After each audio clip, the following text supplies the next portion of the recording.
The night my son showed off his brand new dream house, I stood in his driveway, holding a secret that could destroy everything he had built. Just 4 days earlier, I had discovered that nearly all of my retirement savings were gone.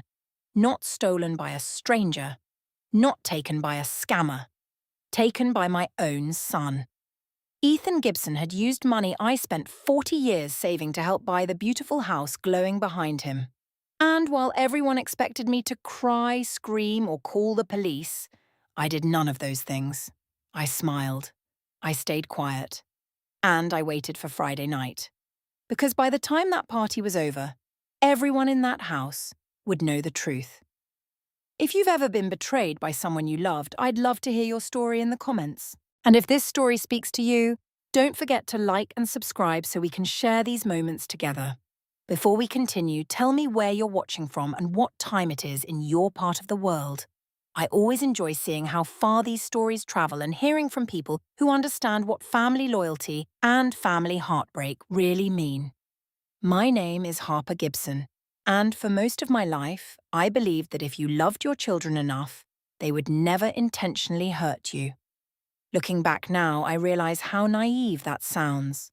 But when you're a mother, especially when you've spent decades putting your child before yourself, it's hard to imagine that one day the person you sacrificed everything for might become the source of your deepest heartbreak. I was 68 years old when my world began to fall apart. At the time, I lived alone in a modest brick ranch house on the outskirts of Columbus, Ohio. It wasn't fancy. It wasn't large. But it was paid off, quiet, and filled with memories.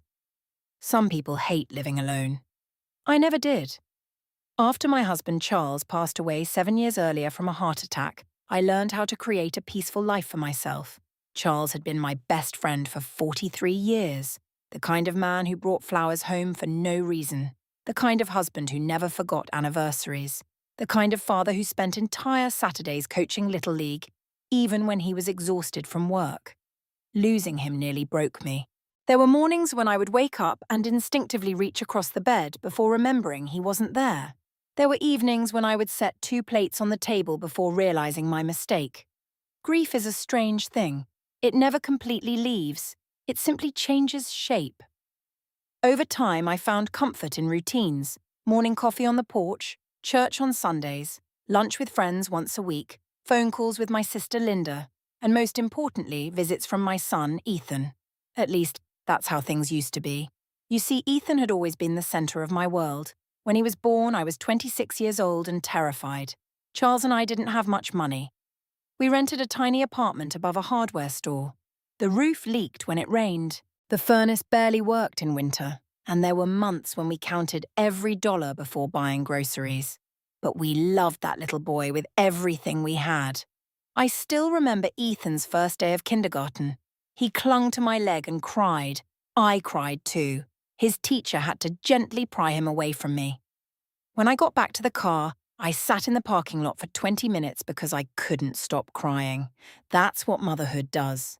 It ties your heart to another human being forever. As Ethan grew older, he became the kind of child every parent dreams of having. Polite, smart, hard-working. Teachers loved him. Neighbors praised him. Even as a teenager, he never caused trouble. While other boys were sneaking out at night, Ethan was studying. While other kids were getting suspended, Ethan was helping elderly neighbors carry groceries. I used to brag about him shamelessly. Any mother would have. When he graduated high school with honors, I cried. When he got accepted into Ohio State University, I cried again. And when he walked across the stage to receive his college diploma, I cried hardest of all. Because I knew what it had cost. Not just financially, emotionally, physically, everything. During those years, I worked as a registered nurse at Riverside Hospital. Nursing is rewarding work, but it can also be brutal. 12-hour shifts, night shifts, holidays, weekends, missed birthdays, missed family dinners. I spent decades caring for strangers. Sometimes I would come home so exhausted that my feet felt numb. But every time I thought about quitting, I looked at Ethan. I reminded myself why I was doing it. His future mattered more than my comfort. There were years when money was especially tight. One winter, Charles got laid off for nearly 6 months. Bills piled up, credit card balances grew, stress filled our home. I remember sitting at the kitchen table one night, staring at unpaid bills while Ethan slept upstairs. I felt completely defeated. The next morning, I volunteered for extra shifts, then more shifts, then weekend shifts. For nearly 2 years, I worked so much that I barely recognized myself. But we survived. And eventually things got better. Ethan graduated, got a good job in software sales, started earning more money than Charles and I had ever made. I remember feeling proud beyond words. Not jealous, not resentful, just proud. Because every parent wants their child to have a better life than they did. Then Ethan met Vanessa. At first, I liked her. She was attractive, confident, ambitious, and intelligent. She worked in marketing for a growing company downtown. She dressed well, spoke well, made strong first impressions. The first time Ethan brought her to dinner, she arrived carrying an expensive bottle of wine and a bouquet of flowers. I thought she was lovely. Charles liked her too, but over time, subtle things began to bother me. Nothing dramatic, nothing obvious, just little things. Comments, attitudes, reactions. The kinds of things that are easy to dismiss individually but become harder to ignore when they happen repeatedly. Vanessa cared a great deal about appearances, more than anyone I'd ever known. She talked constantly about neighborhoods, luxury cars, designer handbags, social status, people's salaries, property values. Everything seemed to revolve around image. One Christmas, she spent most of dinner discussing a friend's new 6-bedroom house. The next Easter, she complained about another friend's vacation home in Florida. At family gatherings, conversations often drifted back to money. Success, status, possessions. Charles noticed it too. One night after they left, he looked at me and sighed. "She's not a bad person," he said carefully. "But I think she measures happiness differently than we do." At the time, I brushed it off.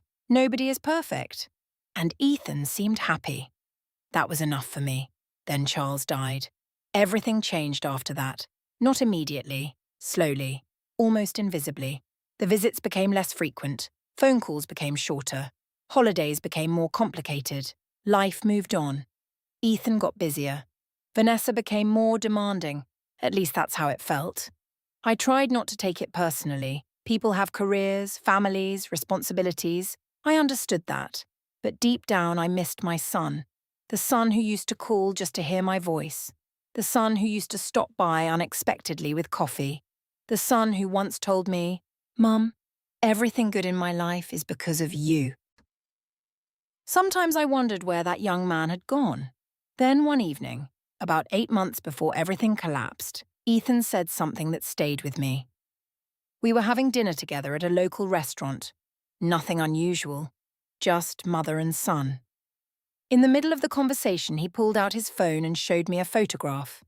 It was a huge house, white stone exterior, 3-car garage, perfect landscaping, the kind of home you see in magazines. "One day," he said with a smile, "that's the kind of house Vanessa and I are going to own." I smiled back, but something about the way he said it made me uneasy. Not because of the house itself, because of the hunger behind his eyes, a hunger I had never seen before. At the time, I ignored the feeling. I told myself I was imagining things.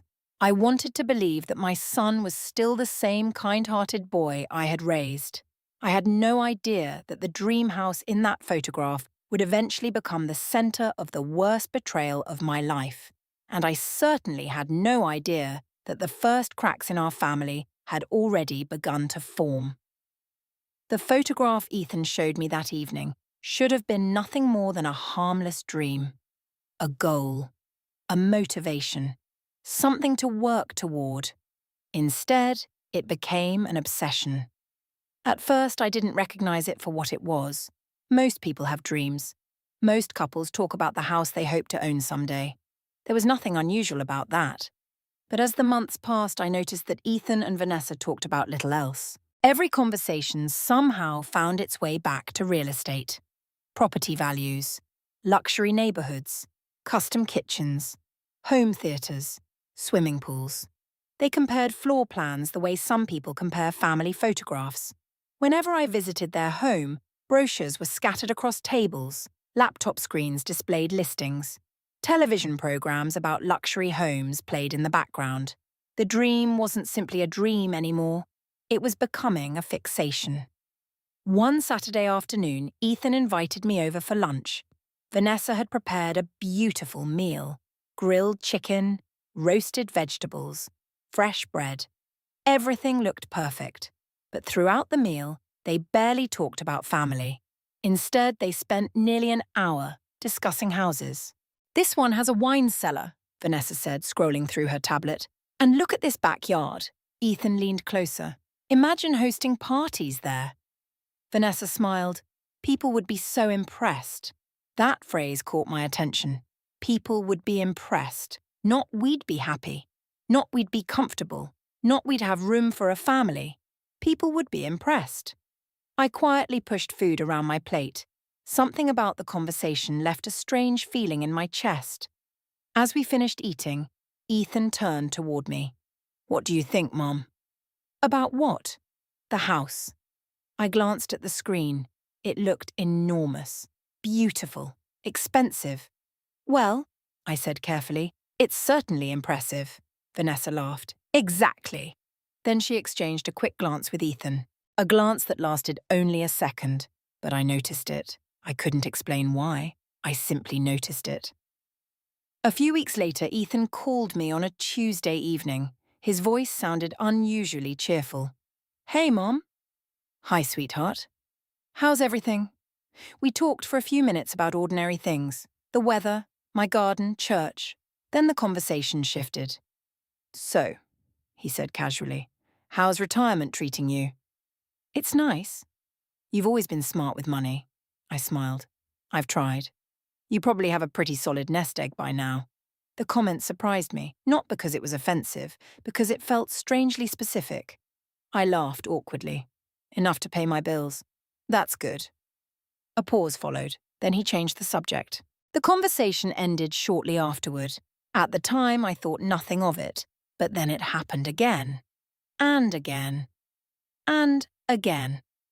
Over the next few months, Ethan began asking more questions about my finances. Never directly, never aggressively, always casually.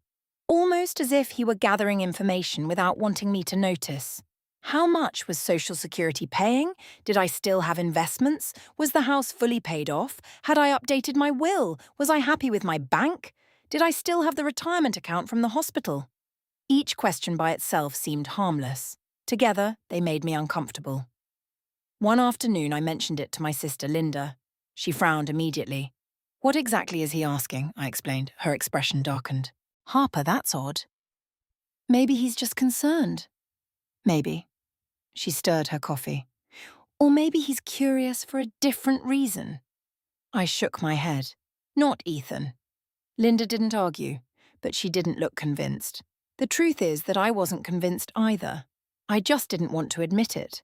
Mothers become experts at protecting their children, even when those children are 42 years old. Especially when those children are 42 years old. A few weeks later, Ethan invited me to tour a neighborhood north of Columbus. "Just for fun," he said. Vanessa wanted to look at houses. I agreed. The neighborhood was beautiful. Wide streets, large trees, expensive homes. Everything looked perfect. As we drove through the area, Vanessa pointed excitedly at various properties. "I could see us living here." Or there. "Oh my gosh, look at that one." Her excitement felt genuine, but it also felt desperate, almost frantic, like someone chasing a finish line that kept moving farther away. Eventually, we stopped in front of a massive white stone house. The same house Ethan had shown me months earlier. The dream house. I sat quietly as they admired it. The realtor wasn't there. We simply stood outside looking at it. Vanessa crossed her arms. "I know people think money doesn't buy happiness." She laughed softly. "But honestly, I'd be pretty happy here." Ethan chuckled. "Me too." Then he looked at me. "What do you think, Mom?" I studied the house. It was beautiful. No question. but I couldn't help wondering why it seemed so important. "It's nice," I said. Vanessa smiled politely, but disappointment flashed across her face. Nice wasn't the reaction she wanted. She wanted awe, admiration, validation. As we drove home, I watched them talk excitedly about possibilities. Loans, down payments, mortgage options, future value. Every sentence contained numbers. Every sentence contained money. And for the first time, a troubling thought entered my mind. Could they actually afford this house? A few days later, I accidentally learned the answer. I wasn't snooping. The information simply surfaced during a conversation. Ethan mentioned interest rates, then monthly payments, then property taxes. As he talked, I quickly did the math in my head. The numbers didn't make sense. Not even close. I knew Ethan earned a good income. Vanessa did too. But this house was operating in an entirely different financial universe. That night, I lay awake longer than usual. I couldn't stop thinking about it. The dream house, the financial questions, the constant pressure, the obsession. Something wasn't right. The next month brought even more warning signs. Ethan became increasingly stressed. I could hear it in his voice, see it in his face. Sometimes he seemed distracted. Other times he seemed irritated. Vanessa, meanwhile, appeared even more determined. One Sunday after church, she showed me photographs of a luxury kitchen renovation. "Can you imagine cooking here?" she asked. "It looks expensive," she laughed. "Everything worth having is expensive." The words lingered with me. Everything worth having is expensive. I wondered if she truly believed that, or if she had repeated it so often that she no longer questioned it. Then came the conversation that should have alarmed me far more than it did. It happened during a family barbecue. Most guests had already left. Only a handful remained. Ethan and I were sitting alone on the patio. The sun was setting. The atmosphere felt relaxed, comfortable. Then he asked a question. A simple question. One that changed everything. "Mum," he said casually, "do you still keep all your retirement savings at the same bank?" I looked at him. For a moment, neither of us spoke. Something about the question felt wrong. Not curious, not caring, wrong. I forced a smile. "Why do you ask?" He hesitated, only briefly. Then he shrugged. "No reason." No reason. The two most dangerous words in the English language, because when people say no reason, there is usually a reason, a very big one. I didn't know it yet, but that conversation marked the beginning of the end. Within weeks, my trust would be shattered. My savings would disappear.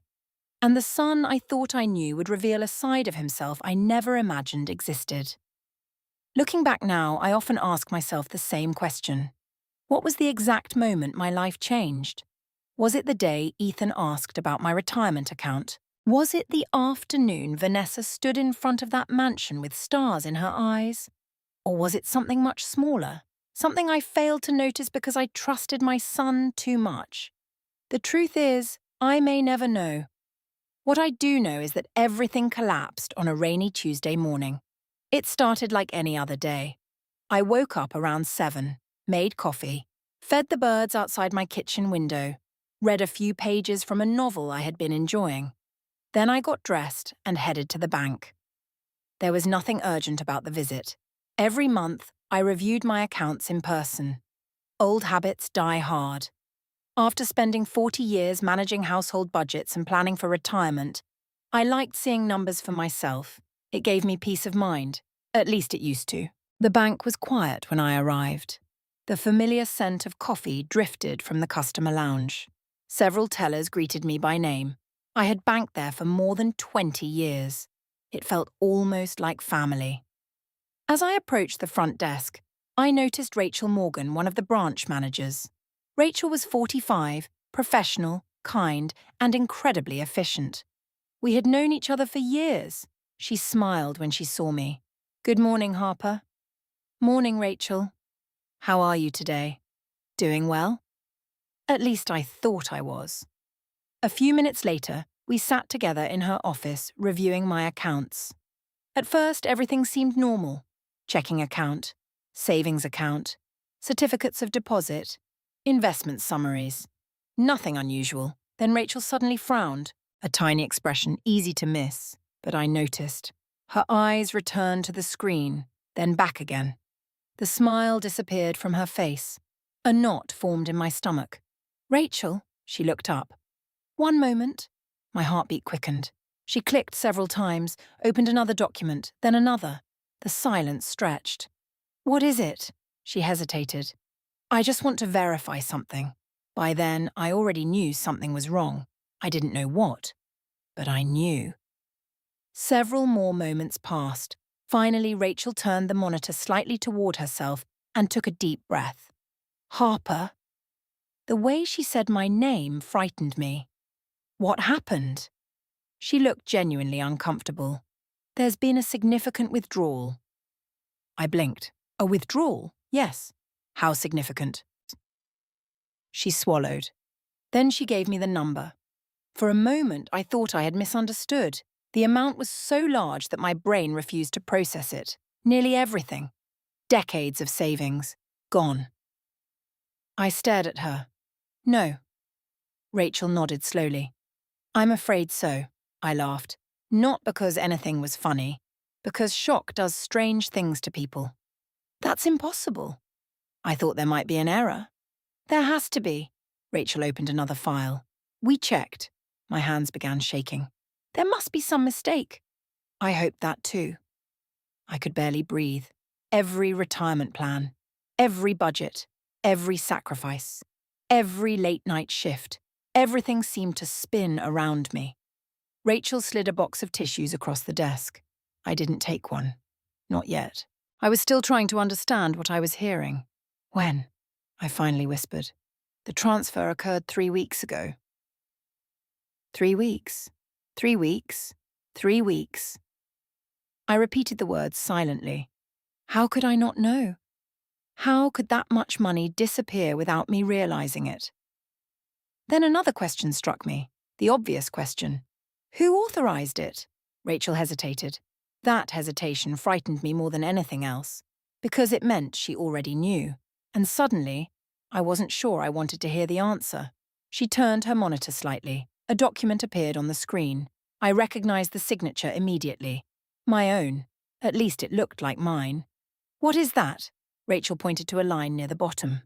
Power of attorney authorization. My stomach dropped. Power of attorney. The words hit me like ice water. Then memory rushed back, years earlier, before Charles died. I had undergone emergency surgery. During recovery, I signed temporary paperwork allowing Ethan to help manage certain financial matters if necessary. I hadn't thought about those documents in years. I assumed they were no longer relevant. Apparently, I was wrong. Rachel spoke carefully. The withdrawal was made using authorization linked to that document. I stared at the screen, my vision blurred. No, no, no. A terrible possibility began forming in my mind, one I desperately wanted to reject. Who made the transfer? Rachel looked directly at me, then she answered. Ethan Gibson. The room went silent. Not literally. People were still walking through the bank. Phones were ringing, printers were running. But for me, everything disappeared. There was only that name, my son's name. I felt as though someone had punched me in the chest. Ethan. Not a hacker, not a scammer, not identity theft. Ethan. The little boy whose hand I held crossing streets. The teenager whose college applications I proofread. The young man I proudly introduced to everyone I met. Ethan, my son, my only child. I don't know how long I sat there. Minutes, perhaps. Maybe longer. Eventually, Rachel spoke again. Harper? I blinked. What was the money used for? Rachel hesitated. I can't discuss every detail. I nodded weakly. Of course. Privacy laws, policies, procedures. Then she added something unexpected. However, she paused, some records connected to the transaction reference a real estate purchase. Real estate, the dream house. Immediately I saw the white stone mansion in my mind, the 3-car garage, the expensive neighborhood, Vanessa's excited smile, Ethan's hungry eyes. Suddenly everything connected. The questions, the pressure, the obsession, the endless conversations about houses. The pieces fit together with horrifying clarity. I felt sick, actually sick. I excused myself and rushed to the restroom. The moment the door closed behind me, I gripped the sink and stared into the mirror. The woman looking back seemed older than 68, exhausted, broken, confused. I wanted to cry, I wanted to scream. I wanted to wake up and discover it was all a nightmare. Instead, I stood there trembling, trying to understand how my own son could do something like this. What hurt most wasn't the money. Not really. Money can be earned, rebuilt, recovered. Trust is different. Once broken, it never returns in exactly the same form. And at that moment, something inside me shattered. Eventually, I returned to Rachel's office. She looked concerned. "Do you want me to contact authorities?" The question hung in the air. Authorities? Police? Investigators? Lawyers? For a brief moment, anger surged through me, a powerful, burning anger. Then it disappeared, replaced by heartbreak, because no matter what Ethan had done, he was still my son.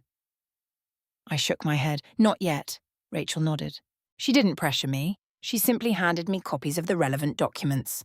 I placed them inside my purse, my hands still trembling. As I stood to leave, Rachel touched my arm gently. "Harper." I turned. "I'm so sorry." Those words nearly broke me, because in that moment, a stranger seemed more concerned about my well-being than my own child. I somehow managed to drive home. I don't remember much of the trip. Only fragments, traffic lights, rain on the windshield, the radio playing softly. When I arrived, I sat in my driveway for nearly an hour, unable to move, unable to think, unable to accept reality. Eventually, I pulled out the paperwork. I studied every page, every signature, every transaction, every date. And the more I read, the clearer the truth became. This wasn't an accident. This wasn't a misunderstanding. This wasn't confusion. Ethan had made a choice, a deliberate choice. And somewhere deep inside, I knew there was only one way to get answers. I would have to look my son in the eye and ask him myself. What I didn't know was that the conversation waiting for me would be even more painful than discovering the missing money. I barely slept that night. Every time I closed my eyes, I saw Ethan's face. Not the face of the 42-year-old man who had emptied my retirement account. The face of the little boy who used to crawl into my bed during thunderstorms. The face of the teenager who hugged me after football games. The face of the young man who once stood in my kitchen and promised he would take care of me when I got older. I kept asking myself the same question. How does someone go from that to this? How does a son convince himself that taking his mother's life savings is acceptable? By 3 a.m, I stopped trying to sleep. I sat alone in my living room with a blanket around my shoulders and the bank documents spread across my coffee table. The numbers stared back at me. Cold, unforgiving, real. For decades, I had planned carefully for retirement. Every overtime shift, every holiday worked, every vacation postponed, every dollar saved. I wasn't wealthy, but I was secure, or at least I thought I was. Now that security was gone, and the person responsible shared my last name. By sunrise, I had made a decision. I wasn't going to call Ethan. I wasn't going to send a text message. I wasn't going to have this conversation over the phone. I wanted to see his face. I wanted him to look directly at me when he explained what he had done. Around noon, I got into my car and drove to his house. The entire trip felt surreal. Part of me still hoped there was some explanation, some misunderstanding, some detail I hadn't discovered yet. A mother's heart will cling to hope long after logic has surrendered. When I pulled into the driveway, Ethan's truck was parked outside. So was Vanessa's SUV. Both of them were home. For a brief moment, I considered turning around, driving away, pretending none of this had happened. But it was too late for that. I walked to the front door and rang the bell. A few seconds later, Vanessa opened it. Her smile appeared automatically, then disappeared when she saw my face. "Harper, is Ethan home?" The concern in her eyes lasted less than a second. Then it vanished. Yes. Something about her reaction immediately bothered me. She wasn't surprised to see me. She looked nervous, as though she had been expecting this visit, as though she already knew why I was there. A chill moved through me. Ethan appeared behind her. "Mum?" His expression changed the moment he saw me. I didn't need Rachel's documents anymore. I knew. I knew because guilty people have a look, a brief flash of panic, a flicker of fear. A moment when the mask slips, and I saw it. Only for an instant. But I saw it. "Can we talk?" I asked. Neither of them answered immediately. That silence told me more than words ever could. Finally, Ethan stepped aside. "Come in." The house felt uncomfortable, heavy, like a room where an argument had recently taken place. I followed them into the living room. Nobody offered coffee. Nobody made small talk. Nobody pretended this was a normal visit. I sat down slowly. Ethan remained standing. Vanessa crossed her arms. The three of us stared at one another. Finally, I reached into my purse and removed the bank documents. I placed them on the coffee table. Neither of them touched the papers. Neither of them looked surprised. That was the moment my last remaining hope died. If there had been a misunderstanding, they would have looked confused. They didn't. They looked caught. "Ethan." My voice sounded calm, far calmer than I felt. "Would you like to explain this?" The room became silent. He stared at the documents, then at the floor, then at me. Several seconds passed. Finally he sighed, not shocked, not confused, not defensive, just tired, as if keeping the secret had become exhausting. And that hurt more than anything, because it confirmed everything. He knew exactly what he had done. "Mum." I waited. "You weren't supposed to find out this way." I felt my stomach twist. Not supposed to find out. Not, "I'm sorry." Not, "I made a mistake." Not, "I didn't mean to hurt you." Those were his first words. "You took my retirement savings." His jaw tightened. "We were going to tell you." Vanessa immediately nodded. "Eventually." Eventually. The word echoed in my mind. Eventually. After what? After spending all of it? After moving into the house? After I became financially dependent on them? I could hardly believe what I was hearing. "You were going to tell me?" Ethan rubbed his forehead. "It wasn't supposed to happen like this." I leaned forward. "Then how was it supposed to happen?" Neither of them answered. I suddenly realized something terrifying. They had discussed this, planned it, prepared explanations, prepared excuses. This wasn't an impulsive decision. It was deliberate, calculated. My heart broke a little more. Why? The question came out as a whisper. Not angry, not accusing, just devastated. Why? Ethan looked away. Vanessa answered first. The opportunity wouldn't come again. I stared at her. She continued. The market is competitive. I couldn't believe she was talking about real estate. As if this were a business discussion.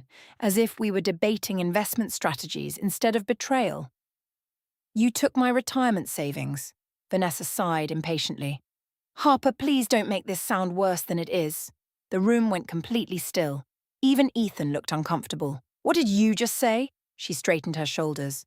"The money wasn't stolen." I honestly thought I had misheard her. "What?" "Ethan had authorization." I looked at my son, waiting, praying, begging him silently to disagree, to tell her she was wrong. Instead, he remained silent.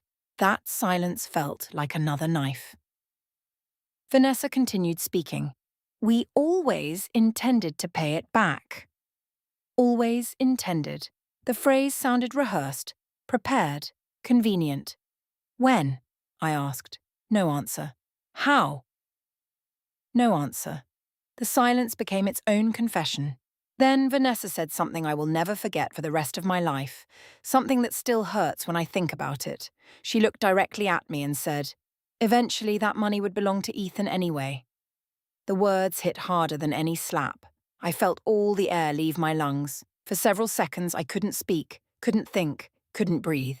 Because in that moment I finally understood how they saw me. Not as a mother, not as a person, not as someone who had sacrificed for decades. They saw me as an inheritance, a future asset, a bank account waiting to become theirs. Tears filled my eyes, not because of the money, because of the disrespect, the entitlement, the complete absence of gratitude. I turned toward Ethan. Surely he would object. Surely he would tell his wife she had gone too far. Surely the son I raised still existed somewhere inside him. Instead, he quietly said, "Mum, try to understand." Try to understand. I laughed, a broken, exhausted laugh, the kind that comes when pain becomes too large to contain. "You want me to understand?" Ethan looked miserable, but he didn't look remorseful. There is a difference, a very important difference. One means you're sorry for hurting someone. The other means you're sorry you got caught. And in that moment, I began to suspect which one I was seeing. What neither of them realized was that before coming to the house, I had done something unusual, something I had never imagined I would do to my own family. My phone rested quietly inside my purse, recording every word, every excuse, every justification, every shocking confession. I hadn't planned to use it. I hadn't even been sure I would need it. But now, as I listened to them explain why taking my life savings was supposedly reasonable, I was grateful it was there. Because deep down, I had a feeling this conversation wasn't over. Not even close. And something told me that one day these words would matter. A lot. I don't remember much about the drive home after that conversation. Only fragments, a red traffic light, rain clouds gathering in the distance. The sound of my turn signal clicking over and over again. My hands gripping the steering wheel so tightly that my knuckles turned white. The truth was that my heart hurt more than my bank account. Money can be counted, loss can be measured. But betrayal is different. Betrayal spreads through every memory you have. It forces you to question everything, every hug, every kind word, every moment of trust. By the time I pulled into my driveway, I felt exhausted in a way I had never experienced before.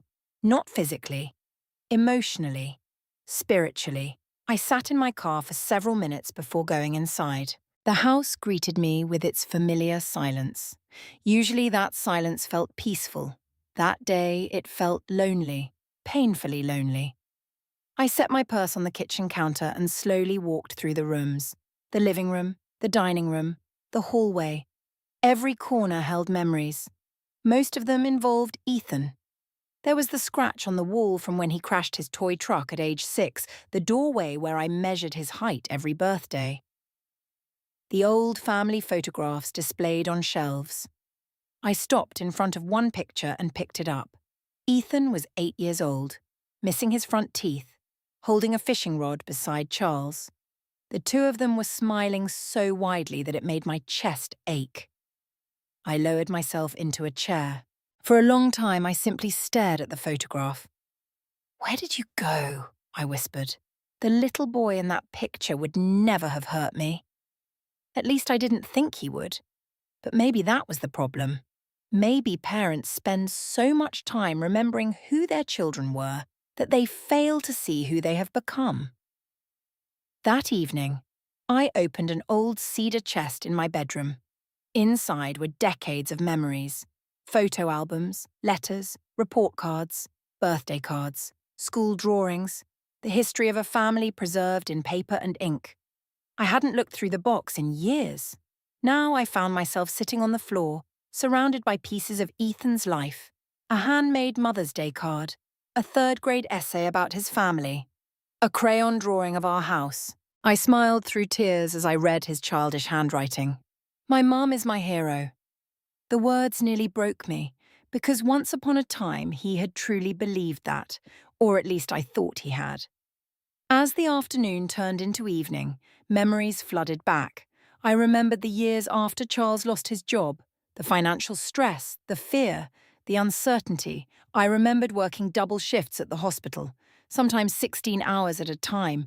There were nights when my feet bled inside my shoes, nights when I cried from exhaustion in the employee parking lot before driving home.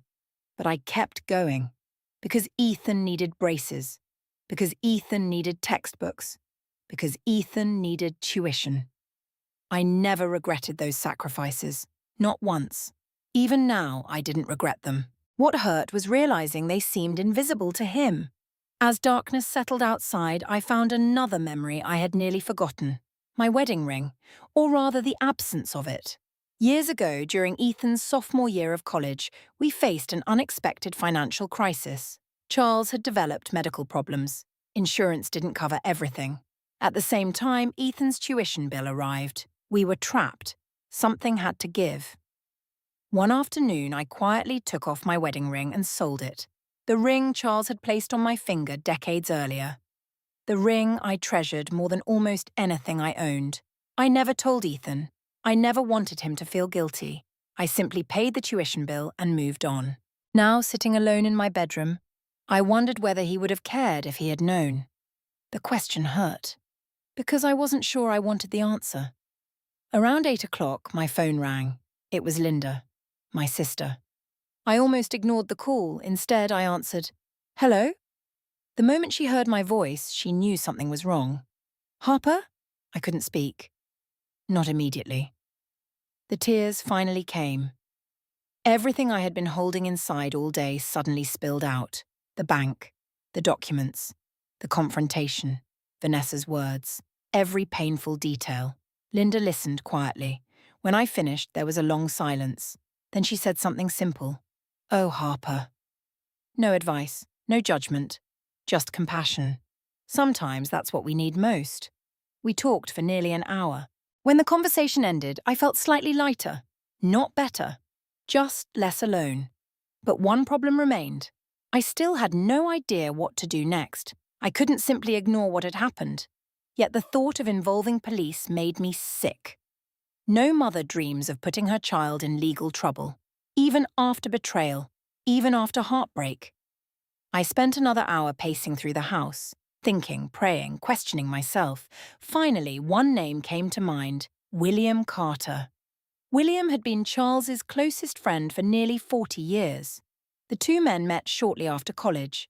Together they had survived layoffs, family struggles, health scares, and countless life challenges. When Charles died, William stood beside me at the funeral. He checked on me regularly afterward. He had become one of the few people I trusted completely. More importantly, William was an attorney, a very good one, retired now, but still respected throughout Columbus. I stared at my phone for several minutes before calling. Part of me felt guilty, part of me felt embarrassed, but eventually I dialed his number. He answered on the second ring. "Harper." The warmth in his voice nearly made me cry again. "William? Everything okay?" I took a deep breath.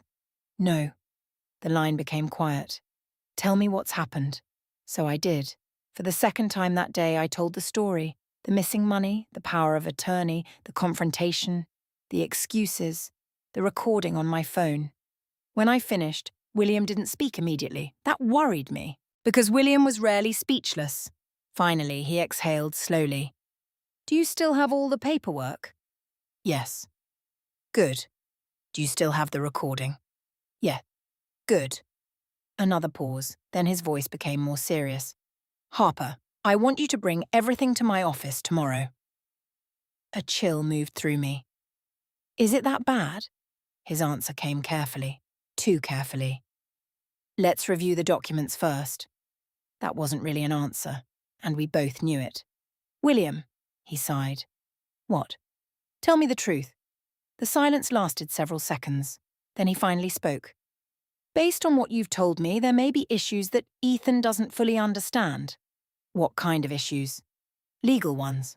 The words landed heavily. I closed my eyes. Legal issues. Exactly what I had feared. "I don't want him arrested." "I know." "I don't want him in jail." "I know." His voice softened. "Nobody is talking about that right now."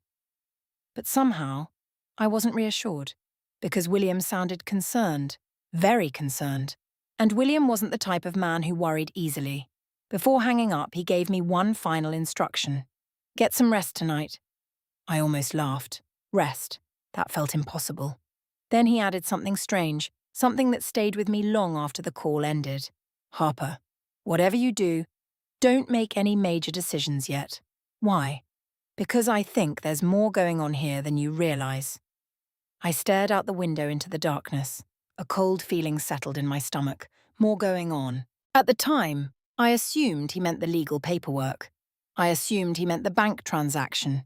I assumed he meant Ethan. I had no idea that William was right. There was more going on. Much more. And before the week was over, I would discover just how deep this betrayal really went. The next morning, I arrived at William Carter's office carrying a folder that felt heavier than it should have. Inside were bank statements, transaction records, copies of the old power of attorney documents, and the audio recording from my meeting with Ethan and Vanessa. On paper, it wasn't much, but emotionally, it felt like carrying the ruins of my family. William's office sat inside a small brick building near downtown Columbus. He had officially retired 2 years earlier, but he still maintained a private office for consulting work. As I stepped inside, his assistant greeted me warmly and led me to the conference room. William was already waiting. A cup of coffee sat beside him. Several yellow legal pads were spread across the table. The moment he saw my face, his expression softened. Harper. I forced a smile. Morning. It doesn't look like you slept. I didn't, he nodded. I figured. For the next 2 hours, we reviewed everything. Every document, every date, every transaction, every signature. William examined each page carefully. Sometimes he highlighted sections, sometimes he made notes, sometimes he sat silently, studying details I didn't fully understand. The longer he looked, the more serious he became. That frightened me. Around noon, he removed his reading glasses and leaned back in his chair. All right. The tone of his voice made my stomach tighten. What? He folded his hands. I've gone through everything. And? William hesitated, not because he didn't know what to say, because he was choosing his words carefully. Harper, when exactly did you sign this power of attorney? About 9 years ago. During your surgery? Yeah, he nodded. Did anyone ever renew it? No. Did anyone discuss extending it? No. William tapped the document. Then he looked directly at me. That's what I thought. A cold feeling spread through my chest. What does that mean? His answer came quietly. It means the authorization Ethan relied upon may no longer have been valid. The room suddenly felt smaller. I swallowed. What are you saying? I'm saying that using an expired power of attorney to access someone's retirement funds can create very serious legal problems. I stared at him. For a moment, I couldn't speak, because hearing it from a lawyer made everything real. Not morally wrong, not ethically questionable, potentially illegal. I looked down at the table. My eyes filled with tears. I don't want this. I know. I don't want Ethan arrested. I know. William's voice remained calm. But pretending it didn't happen won't help either. The truth of those words hurt, because they were right. I had spent the past 2 days hoping there was some simple solution, some painless way to fix everything. But real life doesn't work that way, especially when trust has been broken. William slid another document toward me. This isn't about revenge. I looked up. It's about accountability. I hated that word, accountability, because accountability meant consequences, and consequences meant my son would have to face what he'd done. For a long moment, neither of us spoke. Then William asked a question. One simple question, a question that changed everything. What do you actually want, Harper? I frowned. What do you mean? What outcome are you hoping for? I opened my mouth, then stopped, because I didn't know. Not really. Part of me wanted my money back. Part of me wanted an apology. Part of me wanted Ethan to understand how deeply he had hurt me. And a small, wounded part of me wanted him to suffer the same heartbreak he had caused. I hated admitting that. But it was true. William waited patiently. Finally, I answered. I want him to understand. His eyebrows lifted slightly. Understand what? The damage. My voice cracked. What he destroyed. William nodded slowly. Not the answer he expected, but perhaps the answer he respected. After a moment, he asked another question. Do you believe Ethan is a bad man? The question surprised me. I thought carefully before answering. No. William seemed relieved. Neither do I. That surprised me even more. Really? He nodded. I think he's made terrible decisions. What's the difference? A bad person hurts others because they enjoy it. William paused. A weak person hurts others because they convince themselves they deserve something. I sat quietly, thinking about Ethan, thinking about Vanessa, thinking about the dream house, the obsession, the entitlement, the excuses. Maybe William was right. Maybe Ethan hadn't become evil. Maybe he had simply become selfish, dangerously selfish. And somehow, that realization hurt even more, because selfishness can grow slowly, quietly, without anyone noticing, including mothers. Around that time, William reached for his phone. I want to show you something. He made a call. 10 minutes later, another person entered the conference room. His wife. Evelyn Carter. I had known Evelyn for years.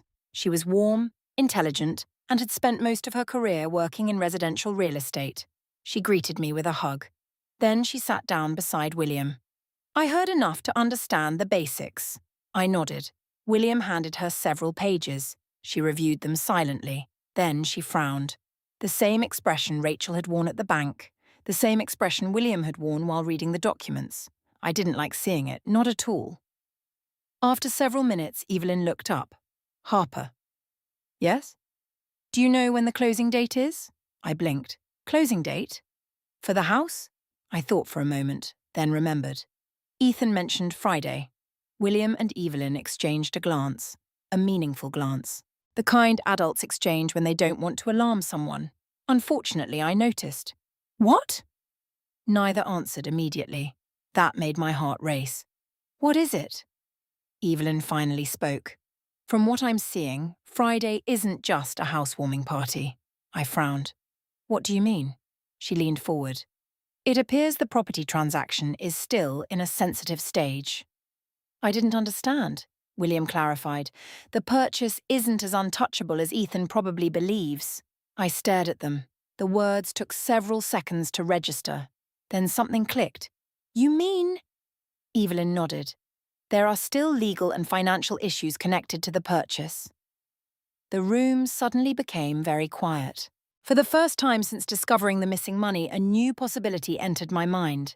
Maybe this wasn't over. Maybe the story hadn't reached its ending yet. Maybe Friday mattered more than I realized. William broke the silence. When exactly is the housewarming party? Friday evening. What time? 7. He looked at Evelyn, then back at me. A strange expression crossed his face, not anger, not concern, determination. Harper. Yes? What if you waited? I frowned. Waited for what? Friday night. The words hung in the air. I looked from William to Evelyn. Neither looked uncertain. Neither looked hesitant. Clearly, they had reached some conclusion. What happens Friday night? William took a deep breath. Possibly nothing. Possibly. Or possibly the moment Ethan finally understands the consequences of what he's done. I stared at him. The idea felt strange, risky, unexpected. Part of me wanted immediate action. Part of me wanted everything resolved right now, but another part understood exactly what William meant. Ethan had hidden the truth in private. Maybe the truth needed to come into the light. Maybe he needed to face reality instead of avoiding it. Maybe the perfect moment wasn't today. Maybe it was Friday, the night he planned to celebrate a dream built on betrayal. I looked down at the documents, then at the audio recording saved on my phone, then back at William. What are you suggesting? A faint smile appeared on his face, not a happy smile, a strategic one. I'm suggesting you do exactly what you've already been doing. What? He leaned back in his chair. Stay quiet. I thought about those words. Stay quiet. Not forever. Just long enough. Long enough for the truth to reach the right audience. Long enough for Ethan to believe he had gotten away with it. Long enough for Friday night to arrive. And for the first time since this nightmare began, I made a decision. I wouldn't call the police. I wouldn't file a lawsuit. Not yet. I would wait. Friday was only 3 days away, and somehow deep in my heart, I knew that Friday night was about to change everything. The moment I decided to wait until Friday night, something inside me changed. Not my pain. That remained. Not my disappointment. That remained too. But the panic disappeared. For the first time since discovering the missing money, I felt calm. Not because things were better, because I finally had a plan. For days I had been reacting, crying, questioning, trying to understand. Now I was observing, watching, listening, preparing, and what I observed over the next few days revealed more about Ethan and Vanessa than I ever wanted to know. By Wednesday morning, social media was overflowing with pictures of their new house. Friends were congratulating them. Neighbours were admiring them. Co-workers were praising them. Every photograph felt like another knife. There was Ethan standing proudly in front of the stone fireplace. Vanessa posing beside the massive kitchen island. The two of them smiling in front of the grand staircase. One caption read, "Dreams really do come true." Another read, "So grateful for this beautiful new chapter." The comments poured in. "You deserve it." "So proud of you guys." "What an amazing accomplishment." "Hard work pays off." I stared at the screen for a long time. Hard work pays off. Maybe it does. But whose hard work? That question haunted me. I wanted to type something. I wanted to tell the truth. I wanted to write, "You paid for this house with your mother's retirement." Instead, I closed the app. The truth would come soon enough. Later that afternoon, my phone rang. The caller ID displayed Ethan's name. For several seconds, I simply stared at it. Then I answered. "Hello?" His voice sounded unusually cheerful, almost relieved, as if our confrontation had somehow resolved itself. "Hey, Mum." "Hi. How are you?" I nearly laughed. How was I? My son had emptied my retirement account and wanted to know how I was. But I kept my voice steady. "I'm fine." "Good." A brief silence followed, then he said, "I wanted to make sure you're still coming Friday." There it was. The invitation. The housewarming party. The celebration. The event William believed might change everything. I looked out my kitchen window. Birds were feeding near the garden. The scene felt strangely peaceful compared to the storm inside my heart. "Yes," I said. "I'll be there." His relief was immediate. "Great." I could almost hear him smiling. "We'd really like you there." We. Not him. Not family. Not love. We. A word that suddenly felt very small. After the call ended, I sat quietly for several minutes, trying to understand why he wanted me there so badly. Guilt? Fear? Appearances? Perhaps all three. Then another possibility occurred to me. Maybe he believed my silence meant forgiveness. If so, he was about to learn a very painful lesson. Thursday arrived, then Thursday afternoon, then Thursday evening. The closer Friday came, the more elaborate the party became.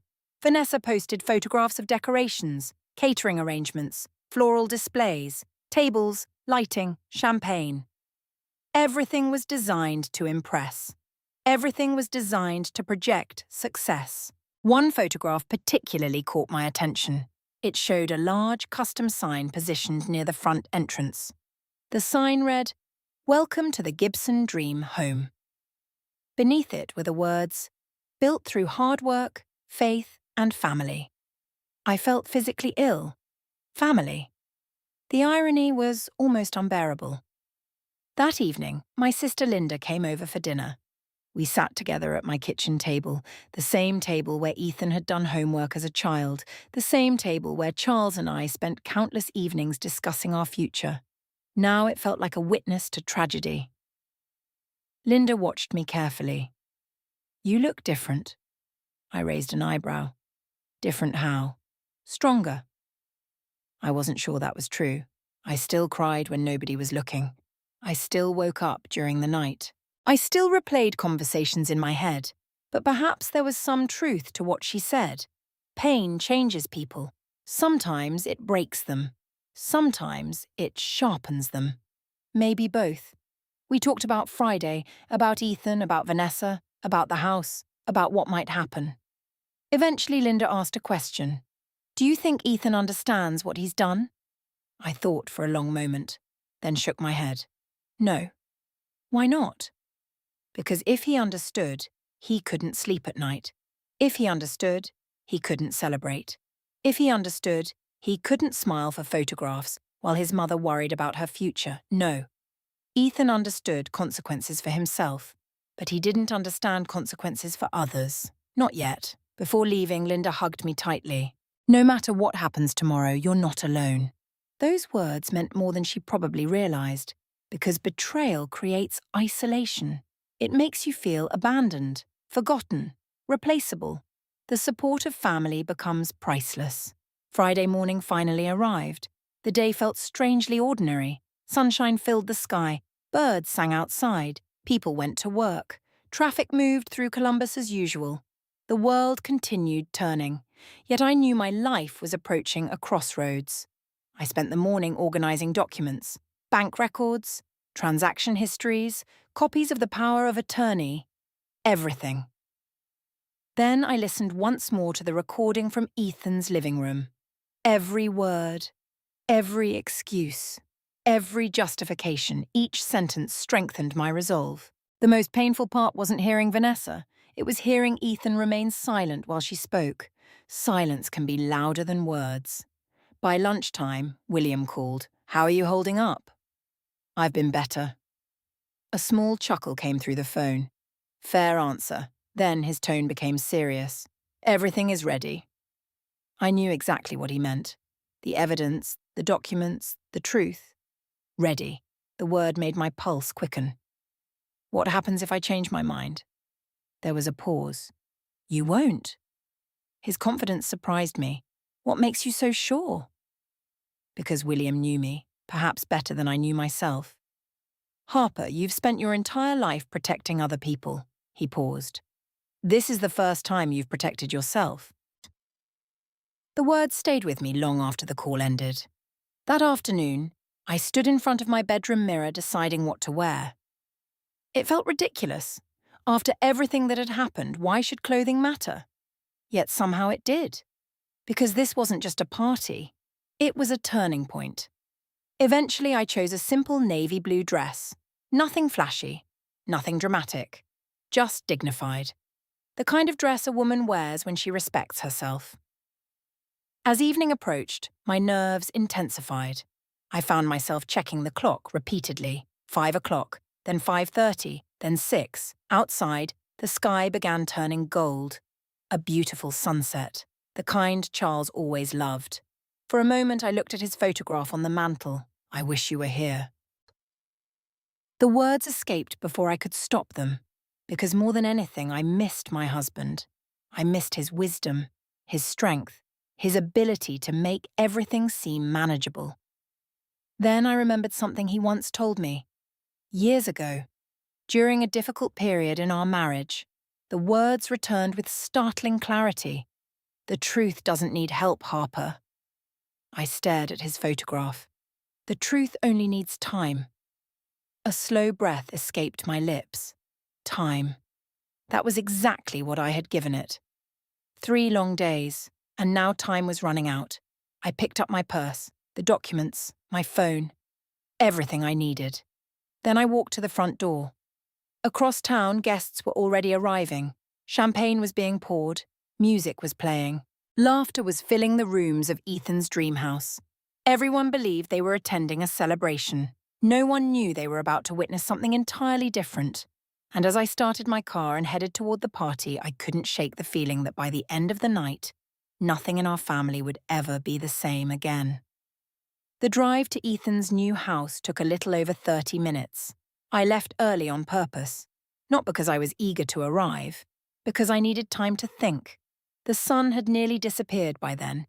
painting the Ohio sky in shades of orange and purple.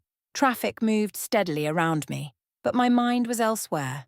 I kept replaying William's words. The truth only needs time. For 3 days, I had given the truth exactly that, time. Now the waiting was over. As I drove, my phone buzzed. A text message from William. Everything ready. Call if needed. Simple. Professional. Reassuring. A few moments later, another message arrived. This one from Evelyn. Remember who you are tonight. Don't let them make you feel small. I smiled sadly, because for several days I had felt very small. Like a burden. Like an inconvenience. Like an obstacle standing between Ethan and the life he wanted. But tonight wasn't about how they saw me. Tonight was about reality. And reality has a way of catching up with people. About 10 minutes later, I turned into the upscale subdivision where Ethan and Vanessa's dream house stood. The neighborhood looked exactly as I remembered. Wide streets, elegant landscaping, luxury homes stretching in every direction. Everything immaculate, everything expensive, everything designed to communicate success. As I approached the house, I immediately noticed dozens of cars lining both sides of the street. The party was already underway. Lights glowed from every window, music drifted through the evening air, laughter echoed across the property. For a brief moment, I parked at the curb and simply stared. The house looked beautiful, painfully beautiful. I could almost understand why Ethan had wanted it so badly, almost. Then I remembered the bank documents in my purse, the sympathy in Rachel's eyes, the betrayal in Ethan's voice, the entitlement in Vanessa's words, and the beauty disappeared. I stepped out of the car, straightened my dress, took a deep breath, and walked toward the front door. A young valet greeted me with a smile. "Good evening." I nodded politely. As I approached the entrance, I saw the sign Vanessa had proudly posted online. Welcome to the Gibson Dream Home, built through hard work, faith, and family. The words made my stomach tighten. Built through family. That part was certainly true, just not in the way guests believed. Inside, the house buzzed with energy. People mingled throughout the foyer and living room. Servers carried trays of appetizers. Soft jazz played through hidden speakers. Crystal glasses sparkled beneath expensive lighting. It looked less like a family gathering and more like a luxury event. Several relatives immediately noticed me. "Harper! You made it!" "Doesn't the house look incredible?" I forced polite smiles. "It certainly does." One cousin hugged me, another complimented my dress. A family friend excitedly described the wine selection. Everyone seemed genuinely happy, and why wouldn't they be? They didn't know the truth. To them, this was simply a success story, a hard-working couple achieving their dream. Nothing more. Nothing less. Then I saw Ethan. He stood near the grand staircase wearing a tailored navy suit, confident, relaxed, smiling. For a split second, I saw the little boy he used to be. Then the moment passed. He spotted me and immediately walked over. "Mum?" He hugged me. I allowed it. His embrace felt strangely unfamiliar, like hugging a stranger wearing my son's face. "You came!" "I said I would." He smiled. "I'm glad." Was he? Or was he relieved? There is a difference. A very important difference. Before I could answer, Vanessa appeared beside him. She looked stunning. Designer dress, perfect hair, perfect makeup, perfect smile, everything carefully curated. "Harper." She leaned forward and kissed my cheek. The performance was flawless. Anyone watching would have believed we were one happy family. "Thank you for coming." Of course. For a moment our eyes met. Something passed between us. Not affection, not warmth. Awareness. We both knew what had happened. We both knew the truth. But neither of us spoke. Not yet. Vanessa glanced around proudly. "What do you think?" I looked at the soaring ceilings, the custom staircase, the enormous chandelier, the imported marble flooring. Then I looked back at her. "It's impressive." The answer seemed to satisfy her. She smiled. "I knew you'd love it." Love it. Interesting choice of words. Fortunately, she was quickly pulled away by another group of guests. leaving Ethan and me alone. For a moment, neither of us spoke. Then he surprised me. "You look tired." I almost laughed. What an extraordinary observation. My retirement savings had vanished. My trust had been shattered. My future had been threatened. And I looked tired. Maybe I've had a stressful week. A flicker of discomfort crossed his face. Good. It was the first genuine emotion I had seen from him all evening. Before he could respond, another guest interrupted. A co-worker. Then another. Then another. Soon Ethan was surrounded again, shaking hands, accepting congratulations, playing the role of successful homeowner. I quietly drifted through the crowd, observing, listening, learning, and what I heard made me realize just how deep the deception had become. Everywhere I went, people praised Ethan and Vanessa. "You two earned this." What an accomplishment. "You've worked so hard." Such an inspiration. Each compliment landed like a stone, not because the guests were wrong, because they were unknowingly celebrating a lie. At one point, I overheard Vanessa speaking with a group of women from her office. She laughed elegantly while describing the purchase. "It took discipline," the women nodded. "We sacrificed a lot." More nodding. "It wasn't easy." That sentence nearly made me choke on my drink. Not easy. I thought about 40 years of nursing shifts, missed holidays, double shifts, overtime, the wedding ring I sold, the retirement account I built dollar by dollar. No, it hadn't been easy, just not for the people standing in that conversation. As the evening progressed, another familiar face arrived. My grandson, Matthew, 16 years old, tall, thoughtful, quiet. The best parts of Ethan before ambition took over. When he spotted me, his face brightened immediately. "Grandma." He wrapped his arms around me. Unlike his father's hug, this one felt genuine, real, comforting. For the first time all evening, I relaxed. "Hi, sweetheart." "You okay?" The question caught me off guard. "Why would you ask that?" He shrugged. "I don't know." Then he lowered his voice. "You just seem sad." Children notice more than adults realize, even teenagers. I squeezed his hand. "I'm fine." It wasn't entirely true, but it was enough. As Matthew walked away, I found myself wondering how much he knew. Probably very little, perhaps nothing, and I prayed it stayed that way, at least for a little while longer. Around 8 o'clock, the crowd reached its peak.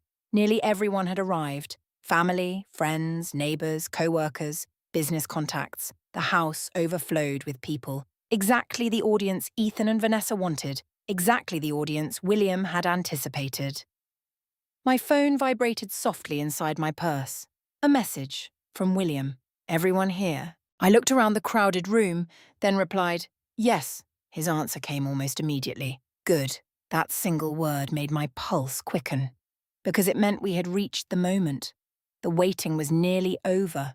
The truth was about to step into the light. Across the room, Ethan climbed onto a small platform near the fireplace. Someone tapped a glass. Conversations gradually faded. People turned toward him, smiling, expectant, ready to hear the homeowner speak. Vanessa moved beside him, holding a champagne glass, looking proud. Victorious. Ethan cleared his throat. The room fell silent. And as I watched my son prepare to thank everyone for helping him achieve his dream, I realized something important. This wasn't about money anymore. It wasn't even about the house. It was about honesty, respect, family, and whether those things still meant anything at all. Then Ethan raised his glass and began to speak, completely unaware that his perfect evening was only minutes away from unraveling. The room grew quiet as Ethan raised his champagne glass. More than 100 eyes focused on him. Friends, co-workers, neighbors, family members, people who had gathered to celebrate what they believed was a success story. The music faded into the background. Conversations stopped. Even the servers paused. For a moment, Ethan simply stood there smiling, confident, comfortable, proud. And I found myself wondering when I had last seen him look that happy. Certainly not during our confrontation. Certainly not after I discovered the missing money. No. This was the expression of a man who believed the worst was behind him. A man who believed he had survived the storm. A man who believed he was safe. My heart broke a little more, because despite everything, he was still my son. And a part of me still wished he would do something unexpected, something courageous, something honourable. I wished he would walk over to me, take responsibility, tell the truth himself, but deep down, I already knew he wouldn't. The applause died down. Ethan cleared his throat. Thank you, everyone. More smiles, more nods. He looked around the room. It's honestly hard to believe this is real. Several guests laughed warmly. Vanessa squeezed his arm. The perfect supportive wife, the perfect successful couple. The perfect illusion, Ethan continued. A few years ago, this house felt impossible. People listened attentively. But through hard work, determination, faith, and the support of people we love. He paused dramatically. We made it happen. Applause erupted. My stomach tightened. Support of people we love. That part, at least, was true, just not in the way they understood. Ethan continued describing sacrifices, long hours, career goals, financial discipline, future dreams. Every sentence made the lie bigger. Every sentence made the eventual truth more painful. Several times his eyes drifted toward me. Each time I remained calm, composed, silent, the way William had advised, the way I had promised myself. Stay quiet, just a little longer. After several more minutes, Ethan raised his glass again. I especially want to thank my family. More applause. My pulse quickened. I knew this moment was coming. He smiled warmly. My mother taught me the value of hard work. The room responded with approving nods. I almost looked away. Almost. But I forced myself to hold his gaze. He continued. Everything I am today started with the example she set. A few relatives glanced toward me and smiled. The irony was unbearable. Because for the first time all evening, Ethan was telling the truth. Everything he was today did start with me, including the retirement account he had emptied. The speech finally ended. Guests applauded enthusiastically. Glasses clinked. Music resumed. Conversations restarted. The celebration continued, but only for a moment, because then something happened that nobody expected, including Ethan. I slowly stood. At first, very few people noticed. Then more heads turned. Then silence gradually spread again. Ethan looked surprised, not frightened, just surprised. Mum? I smiled gently. The same smile I had worn all evening. The same smile that had convinced him everything was fine. Would it be okay if I said a few words? The room immediately responded positively. Of course, why wouldn't they? I was the proud mother, the supportive parent, the woman everyone expected to deliver an emotional toast. Vanessa smiled brightly. Absolutely. Her confidence almost impressed me. Almost. A microphone was handed to me. The weight felt strange in my hands. For a moment, I simply looked around the room. Faces everywhere. People waiting. People smiling. People completely unaware of what was coming. I took a slow breath, then another. William's words echoed in my mind. The truth only needs time. Well, its time had arrived. I won't keep everyone long. A few guests chuckled politely. I just wanted to say how proud I am of Ethan. The room relaxed. Ethan visibly relaxed too. His shoulders dropped slightly. His smile returned, exactly as I expected. I continued. When Ethan was little, he dreamed big. Laughter, warm smiles, nostalgic expressions, the perfect beginning. He was always ambitious, more nodding. And as his mother, I always wanted him to succeed. Every word was true. That was the beauty of truth. It doesn't require invention, only courage. I looked directly at Ethan. When he was young, I worked extra shifts as a nurse. His smile softened. I saw genuine emotion for the first time all evening. I missed holidays. I paused. Missed birthdays. The room listened quietly. I worked nights. Another pause. I worked weekends. Nobody interrupted. Nobody looked uncomfortable. Yet, I did those things because I loved my son. The room became completely silent. The tone had changed. People could feel it, not understand it, but feel it, instinctively. Humans are remarkably good at sensing when a story is changing direction. And this story was changing direction, fast. I glanced toward Vanessa. Her smile had become slightly strained.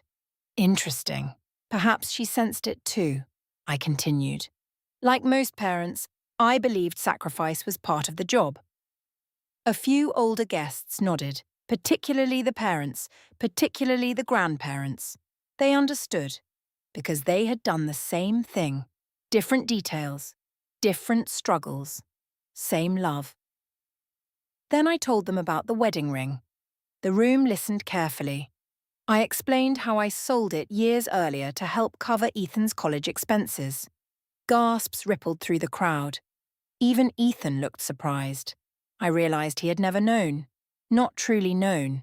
For a brief second, guilt flashed across his face. Real guilt. The first genuine crack I had seen all evening, but it disappeared quickly, too quickly. Because he still didn't understand where this was going. Nobody did. Not yet. I shifted my attention toward the guests.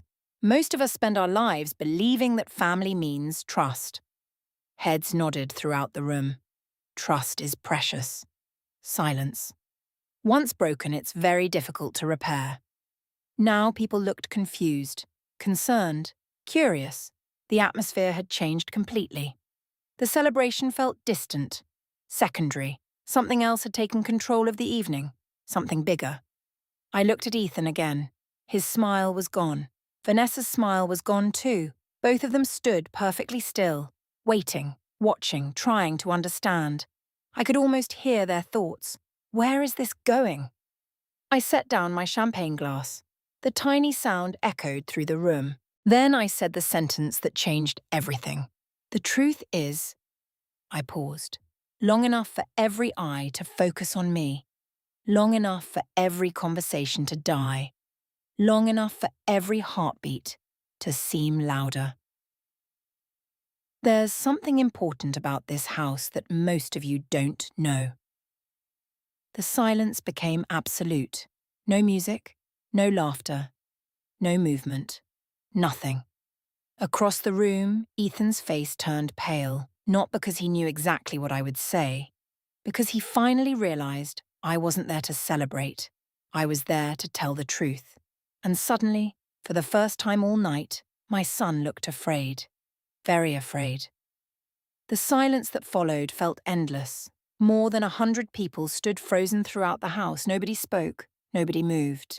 Even the servers carrying trays of food seemed unsure whether they should continue walking. Every eye in the room was fixed on me, and every eye in the room was slowly shifting toward Ethan. I could see confusion spreading through the crowd, concern, curiosity, unease. People knew something was wrong. They simply didn't know how wrong. I looked at my son. For a brief moment, our eyes met. I saw panic there now. Real panic. Not discomfort, not nervousness. Fear. The kind of fear that appears when someone suddenly realizes a secret is no longer safe. "Mum?" His voice sounded strained, forced. He attempted a smile. "Maybe we should talk privately." Several guests exchanged glances. The request itself sounded suspicious. I shook my head gently. "No, Ethan." The room grew even quieter. "This doesn't belong in private anymore." A visible tremor moved through Vanessa's shoulders. She immediately stepped forward, still trying to regain control, still trying to protect the image she had worked so hard to create. "Harper," she said carefully, "maybe tonight isn't the best time." I turned toward her. For a moment, neither of us spoke. Then I answered softly, "I think tonight is exactly the right time." The room felt charged, like the air before a lightning strike. Vanessa opened her mouth, closed it, then stepped back, because deep down, she knew the truth had finally arrived, and there was nothing she could do to stop it. I turned my attention back to the crowd. Many faces looked concerned now, particularly family members. My sister Linda stood near the dining room entrance, quiet, watchful, supporting me without saying a word. My grandson Matthew looked confused, almost frightened. My heart ached for him. He was innocent in all of this. One day, he would understand. But tonight would be difficult. I took a slow breath, then continued. A few weeks ago, I discovered that nearly all of my retirement savings had disappeared. Gasps erupted immediately. The reaction spread across the room like a wave. People looked at one another. Whispers began. Retirement savings? Disappeared? What does she mean? I let them react, then continued. The money wasn't lost. Silence returned instantly. It wasn't stolen by a stranger. Now people were leaning forward, listening, trying to process what they were hearing. It was taken by someone I trusted. Across the room, Ethan lowered his head. The movement was small, but everyone noticed. And suddenly, people began understanding. Not fully, but enough. A woman near the fireplace covered her mouth. One of Ethan's co-workers frowned. An elderly cousin looked stunned. The room was changing. Minute by minute. Truth has that effect. It rearranges reality. I continued. For 40 years I worked as a nurse. My voice remained calm, steady. I worked nights. Silence. Weekends. Silence. Holidays. Silence. I saved carefully for retirement. Several older guests nodded slowly. They understood. Because they had done the same thing. The sacrifices, the planning, the discipline. Everything. Then I said the words nobody wanted to hear. Nearly all of that money was used to help purchase this house. The room exploded. Not literally, but emotionally. Gasps, whispers, shock, disbelief. Everywhere. People stared at Ethan, then at Vanessa, then back at me. Some looked confused. Others looked horrified. Several simply looked heartbroken. I heard someone whisper, "Oh my God." Another voice, "No way." Another, "Please tell me that's not true." But it was true. And everyone could feel it. I looked directly at Ethan. This would be the moment when most people expect a misunderstanding. He didn't answer. Most people expect me to say there was a mistake. Still nothing. Most people expect my son to stand up and explain. The room became painfully quiet. Everyone waited. Everyone watched. Everyone hoped. Perhaps even now, perhaps even here. Perhaps even after everything. Ethan would tell the truth himself. He didn't. Instead, he stood motionless, unable to meet anyone's eyes. The silence became its own confession. And people noticed. Oh, they noticed. I could see it happening. One face at a time. Belief, acceptance, disappointment, reality settling in. Then Vanessa suddenly spoke, her voice sharper than before. "That's not fair." The room turned toward her. She took a step forward. Ethan didn't steal anything. The word hung in the air. Steal. Interesting choice, because nobody had used it except her, not yet. I watched several guests react to that. People always reveal more than they intend, Vanessa continued. There are circumstances nobody understands. I nodded.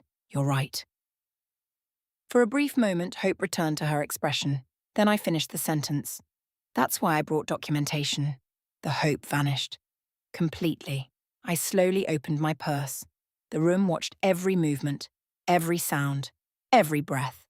I removed copies of the bank records, transaction histories, authorization documents, the evidence, the reality, no longer hidden, no longer private, no longer avoidable. Across the room, Ethan looked physically ill. His face had become pale. His hands shook slightly. And for the first time since this nightmare began, I saw genuine consequences reaching him. Not legal consequences. Not financial consequences. Social consequences. Moral consequences. The realization that everyone now knew. I placed the documents on a nearby table, then looked at the crowd. I didn't want this. That statement mattered. Because it was true, I never wanted this. Not the confrontation, not the embarrassment, not the pain, certainly not the public exposure. I loved my son. My voice cracked slightly. The emotion was real, raw, honest. I still do. Several people looked surprised. Perhaps they expected anger. hatred, revenge. But motherhood is more complicated than that. Love doesn't disappear because trust is broken. It simply becomes painful. Very painful. I looked at Ethan. Tears had appeared in his eyes. But still he said nothing. Still he stood there, silent, frozen, watching everything collapse around him. Then I spoke the sentence that would change the night forever. There is one more thing everyone deserves to hear. Immediately, Ethan looked up. Fear returned to his face, stronger than before, because now he knew. He knew exactly what was coming. The recording, the conversation, the words he could never take back. Across the room, Vanessa seemed to realize it too. Her eyes widened. For the first time all evening, her confidence disappeared completely. No. The word escaped her mouth before she could stop it. A tiny word, but incredibly revealing. Because innocent people don't react that way. I slowly pulled out my phone. The room became silent again. The kind of silence that feels alive, dangerous, unavoidable. And as I looked at Ethan and Vanessa standing beneath the chandelier of the house they had worked so hard to obtain, I realized something. This wasn't the moment their dream house was being destroyed. That had happened weeks ago. The moment they chose greed over family. Tonight was simply the moment everyone else found out. And in just a few seconds, the entire room was about to hear exactly how that choice had been made. The moment people saw the phone in my hand, the atmosphere inside the house changed completely. No one was thinking about food anymore. No one was thinking about champagne. No one was admiring the marble floors or the grand staircase. The party was over. What remained was the truth. And the truth was about to speak for itself. I looked around the room one last time. Friends, relatives, co-workers, neighbours, people from every chapter of Ethan's life. All waiting, all watching, all wondering. Then I pressed play. For a second there was only static, a faint rustling sound, the noise of movement inside Ethan's living room. Then voices emerged. My voice, Ethan's voice, Vanessa's voice. The room became absolutely silent. The recording began with my question. You took my retirement savings. Then Ethan's answer came, clear, undeniable. We were going to tell you. A visible reaction moved through the crowd. People looked at one another. Several gasped softly. Others simply stared. The recording continued. Vanessa's voice followed. Eventually. The room remained frozen. Every person listening knew exactly what that word meant. Eventually. Not immediately. Not honestly. Not voluntarily. Eventually. The recording moved forward. My voice. Their voices. Every excuse, every justification, every attempt to explain away the unexplainable. Then came the moment. The sentence. The one that had haunted me ever since I heard it. Vanessa's voice echoed through the speakers. Eventually, that money would belong to Ethan anyway. A collective gasp swept through the house. Several people actually recoiled. One woman covered her mouth. Another shook her head in disbelief. Near the back of the room, someone whispered, "Oh my God." The recording ended. Silence followed. Not ordinary silence. The kind that arrives when reality suddenly becomes impossible to deny. Nobody moved. Nobody spoke. Because nobody could. The evidence had spoken for itself. No arguments. No interpretations. No misunderstandings. Just the truth. I slowly lowered my phone. Across the room, Ethan stood completely motionless. His face was pale. His eyes were red. His shoulders slumped. For the first time all evening, he looked exactly like what he was. A man who had been caught, not by police, not by lawyers, by the truth. Vanessa looked even worse. The confident woman who had spent weeks planning the perfect celebration was gone. In her place stood someone frightened, someone exposed, someone who finally understood that appearances could not save her. The first voice came from one of Ethan's co-workers. "Is that real?" Nobody answered. They didn't need to. The answer was obvious. Then another guest spoke. "Please tell me there's more to this story." Again, silence. because there wasn't. Not really. The truth was exactly what it sounded like. Ethan had taken my money. Vanessa had justified it. And both of them had hoped nobody would ever know. Suddenly, Ethan stepped forward. "Mom?" His voice trembled. For a brief moment, I thought he might finally apologize, really apologize. Not excuse, not explain, not justify, apologize. Instead, he looked around the room and said, "It wasn't supposed to happen like this." The sentence landed badly, very badly. I saw disappointment appear across multiple faces. Because once again, he wasn't addressing what he had done. He was addressing the fact that people found out. Even now, even here. He still didn't fully understand. I closed my eyes briefly, heartbroken, then opened them again. A man standing near the fireplace spoke. One of Ethan's longtime friends. "Did you actually take her retirement money?" The question hung in the air. Simple. Direct. Impossible to avoid. Everyone waited. Finally, Ethan nodded. A tiny movement. Barely visible, but enough. The room reacted immediately. Whispers erupted everywhere. Shock became certainty. Speculation became fact. People who had arrived expecting a celebration now found themselves witnessing a public collapse. Then something unexpected happened. William Carter entered the room. The timing was perfect. Not dramatic, not theatrical, simply inevitable. Several relatives recognized him immediately. Others moved aside as he approached. His calm presence somehow made everything feel even more serious. Because William wasn't family drama.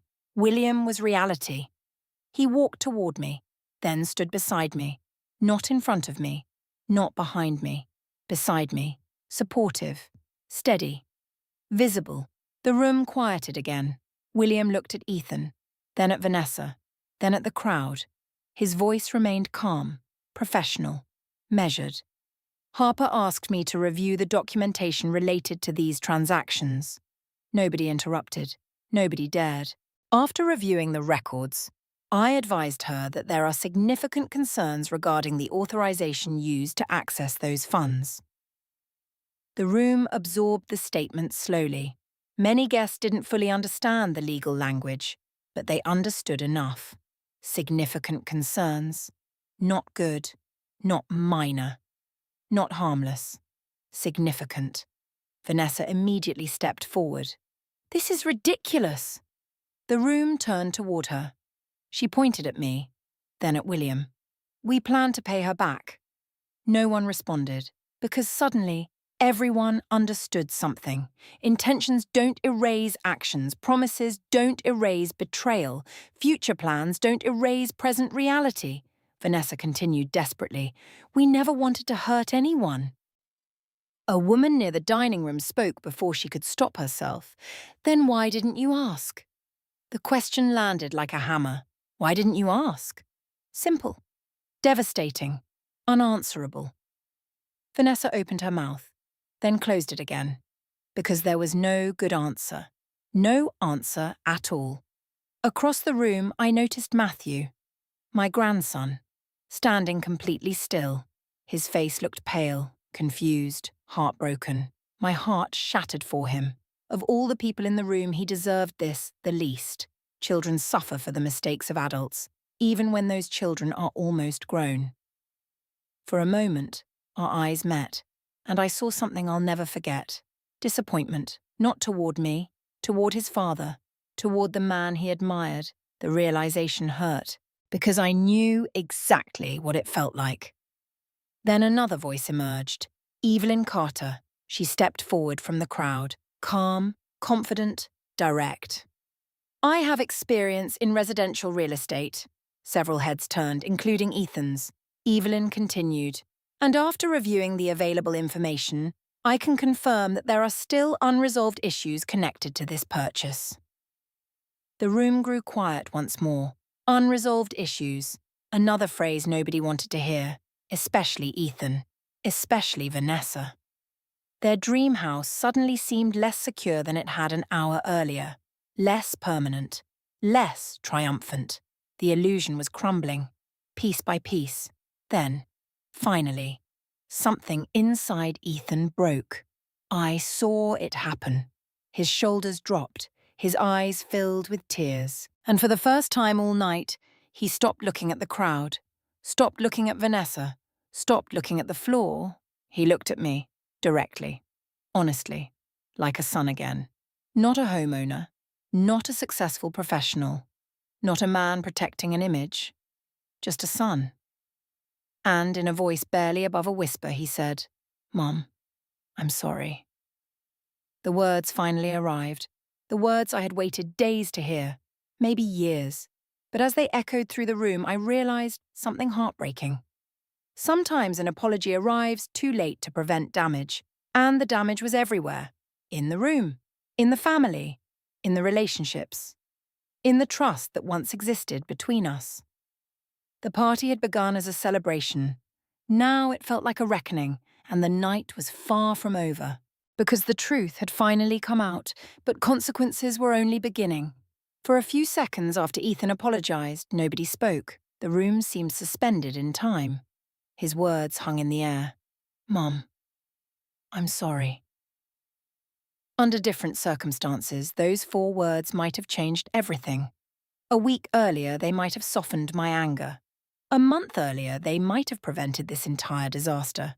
But now they sounded less like accountability and more like surrender. Not because they weren't sincere, because they arrived after the truth had already forced its way into the open. I looked at Ethan. His eyes were red. His voice was shaking. For the first time all evening, I believed he genuinely regretted something. Whether he regretted hurting me or simply regretted the consequences, I wasn't entirely sure. Maybe even he didn't know. Then something unexpected happened. Vanessa stepped away from him. Not physically far, only a few feet, but emotionally the distance felt enormous. She crossed her arms and stared at the floor. Ethan noticed immediately. Everyone did.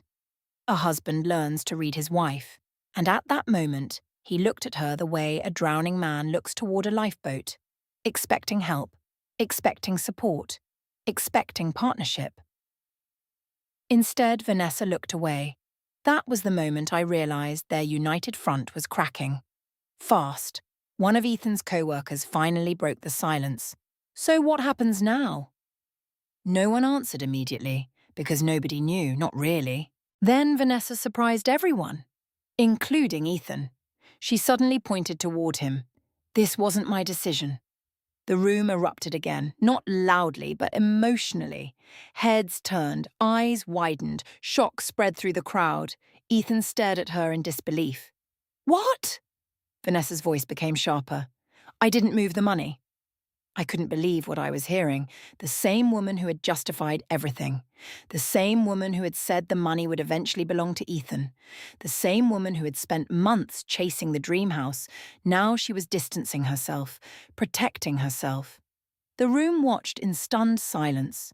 Ethan shook his head. "Vanessa." "No." She interrupted him immediately. "You made the transfer." The words hit him like a slap. "I saw it happen." His face changed instantly. Confusion, shock, hurt, because betrayal always hurts most when it comes from someone you trust. I knew that feeling very well. And now Ethan was experiencing a version of it himself. For a brief moment, I almost felt sorry for him. Almost. Then I remembered the bank records, the excuses, the missing savings, and the sympathy disappeared. Vanessa continued. "You handled the account. You signed everything. You made the decision." Ethan stared at her.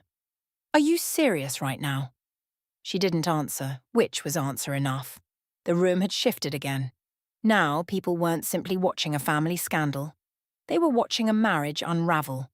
And everyone could see it. A middle-aged woman from Vanessa's office frowned. "Wait a minute." She looked directly at Vanessa.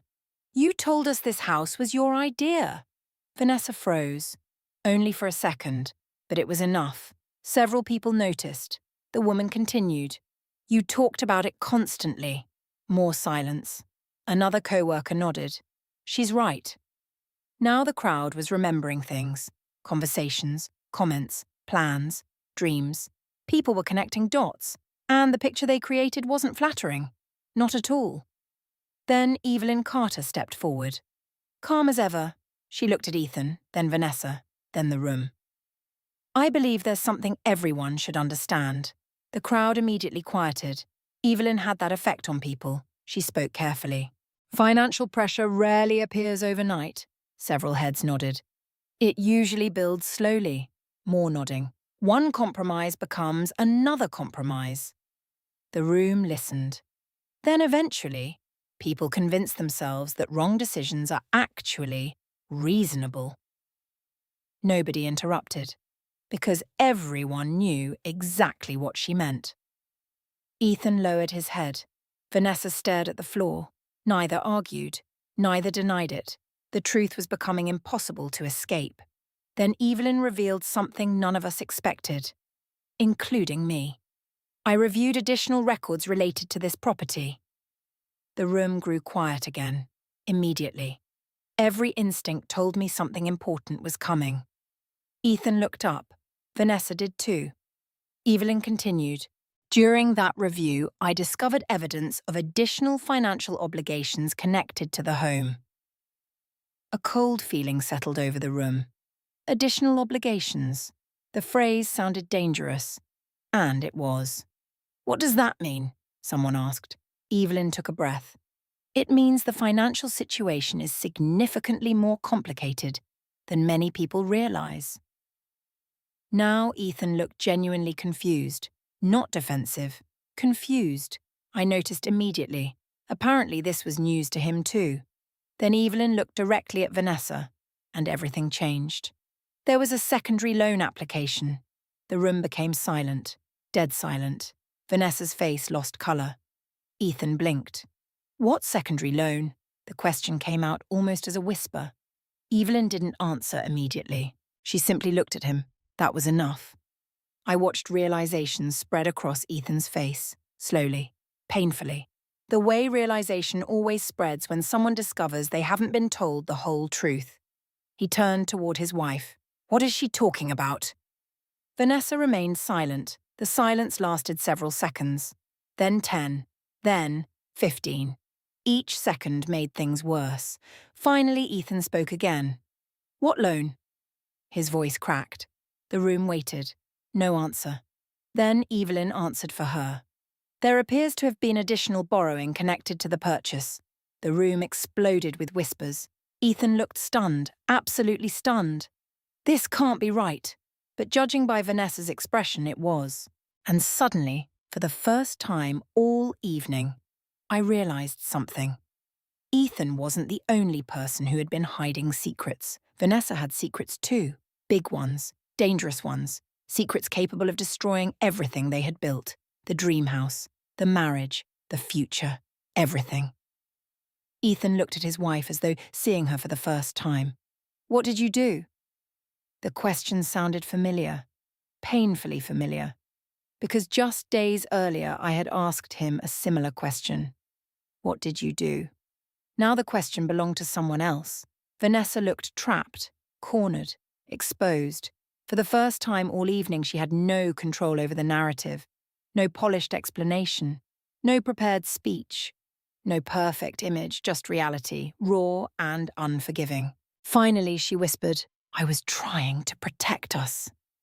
The room reacted immediately, not because of what she said, because of what it implied. People don't protect themselves from imaginary problems. They protect themselves from real ones. Ethan stared at her. What does that mean? Again, she couldn't answer or wouldn't. At that moment, I understood something important. Greed rarely travels alone. It brings secrecy, fear, manipulation, and eventually betrayal. Everyone believes they're controlling it, until one day it controls them. The irony was impossible to ignore. Ethan had betrayed me. Now he was discovering betrayal inside his own marriage. Not identical, not equal, but betrayal nonetheless. And the realization was devastating. As I watched my son stand beneath the chandelier of the house he had sacrificed everything to obtain, I realized he was finally beginning to understand what I had felt. The confusion, the heartbreak, the collapse of trust, the horrible realization that someone you love isn't who you believed they were.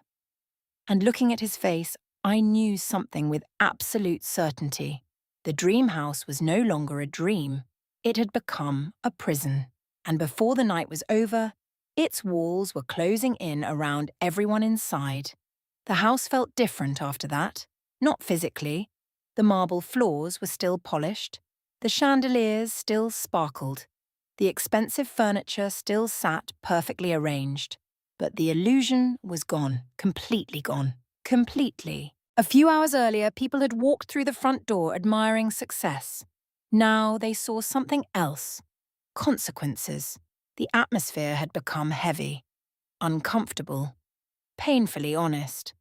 Many guests had already left. Some quietly gathered their coats and slipped away. Others remained, unable to look away from the unfolding disaster. Nobody was celebrating anymore. The music had stopped. The champagne glasses sat untouched. And the dream house suddenly felt very empty. Ethan stood in the center of the room staring at Vanessa.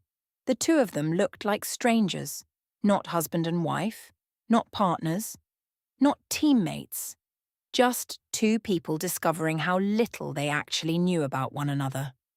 "What loan?" he asked again. His voice sounded exhausted now, broken. Vanessa rubbed her forehead. "I didn't have a choice. That's not an answer." "Ethan." "No." His voice rose slightly. For the first time all evening, genuine anger appeared. Not directed at me, not directed at the crowd, directed at her. Directed at reality, directed at himself.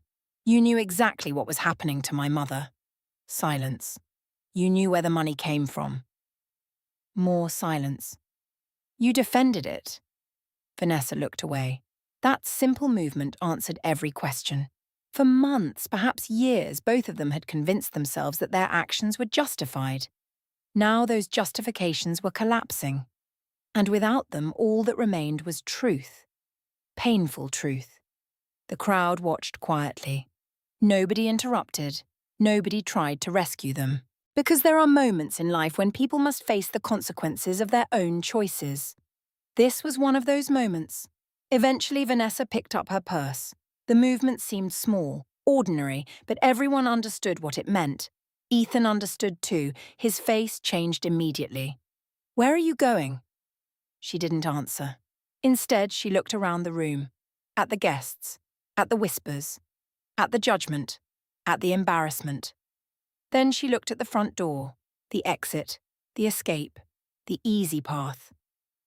I felt a strange sadness settle over me, because despite everything, I had hoped someone would choose responsibility. Someone would stay. Someone would fight for what remained. Instead, Vanessa chose distance, the same way many people do when consequences arrive. She walked toward the door. Ethan followed. "Vanessa." Nothing. "Vanessa, stop." Still nothing. Then he said something that made the entire room go silent again. "Are you really leaving me here alone?" She stopped, just for a second. A long second. Then she turned around. And her answer changed everything. "You were never alone, Ethan." Her voice trembled, not with anger, with exhaustion. "I begged you to stop." The room froze. I felt my heart skip a beat. "What?" Ethan looked stunned, completely stunned. "You what?" Vanessa laughed bitterly, a broken laugh, the kind that comes from months of frustration. "I told you we shouldn't touch her money." No one moved. No one breathed. The statement landed like an earthquake, because it shattered the version of events everyone had assumed, including me. Vanessa continued. "You said we'd pay it back." Ethan's face lost all colour. "You said nobody would get hurt." The room remained silent, listening, absorbing, understanding. Vanessa wiped away a tear. "I was wrong for going along with it." Another tear. "But don't stand there and pretend this was all my idea." Ethan couldn't respond, because he knew. She was telling the truth. Maybe not all of it. Maybe not perfectly. But enough. Enough to reveal something important. The blame belonged to both of them. Not one. Not the other. Both. The realization settled over the room. Slowly, heavily. I looked at my son. Really looked at him. For the first time that night, he wasn't trying to protect himself. He wasn't making excuses. He wasn't defending his actions. He simply looked defeated. And strangely enough, that was the moment my anger began to fade. Not disappear, fade, because beneath the mistakes, beneath the greed, beneath the betrayal, I could finally see the truth. He wasn't a monster. He was a man who had made terrible choices. Choices that destroyed trust, choices that hurt people, choices he would regret for the rest of his life. But still, a man, still my son. A little later, the last guests began leaving. Family members hugged me. Some offered support, others offered apologies for things they had nothing to do with. Linda stayed close. William and Evelyn remained nearby, quietly watching, quietly helping. By 10:30, the enormous house felt nearly empty. Only a handful of people remained.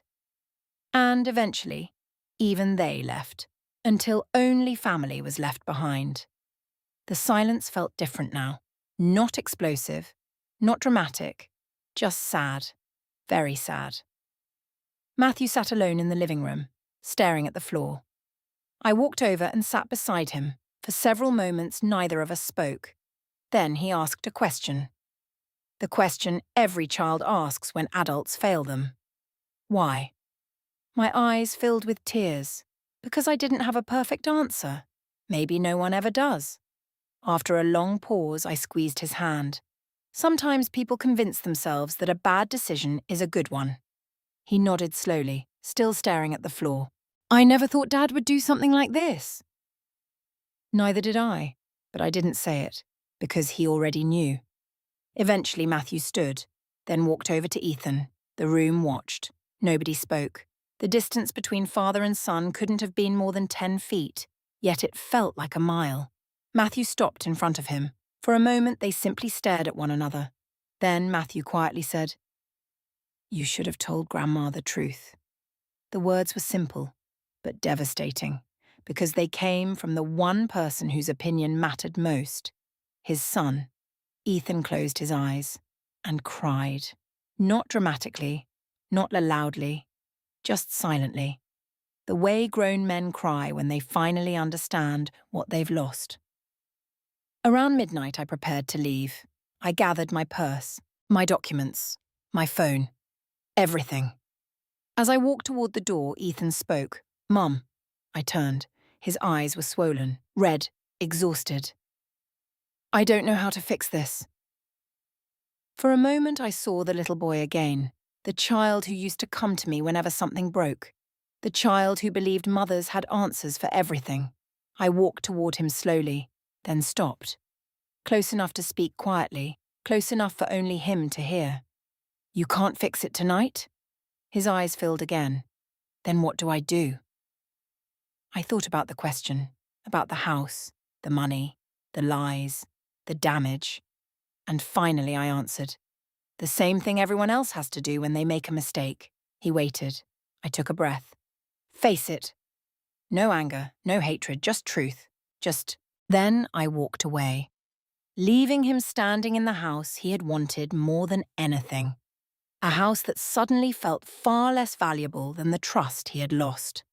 And as I drove home through the quiet Ohio night, I realized something important.